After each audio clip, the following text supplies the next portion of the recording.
আমার সাথে ভারতবর্ষে প্রচুর মানুষের জিন্দগি যেমন চেঞ্জ হয়েছে, ঠিক তেমনই আজকের ওই মানুষটা 2 মিনিট 3 মিনিট যদি কথা না 2-3 ঘন্টা বা 1 ঘন্টা বা 1.5 ঘন্টা যদি কিছু শিখে নিতে পারি, তাহলে আমাদের ভারতবর্ষে প্রচুর মানুষকে আমরা জিন্দগি জীবন ডেভেলপ করতে পারবো।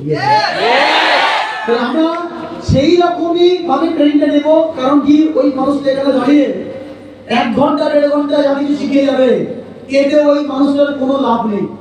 কারণ কি ওই মানুষটা টিমে এখানে একজনও বসে নেই। কিন্তু তারপরেও আমরা এমন একটা টিমে বিলং করি যে টিমটার নাম হলো ঘোষ ব্রাদার্স।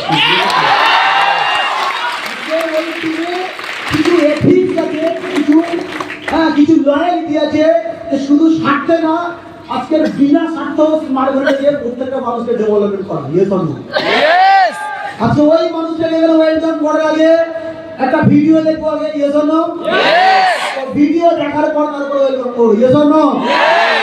সবাই তো ভিডিওটা স্টার্ট করো।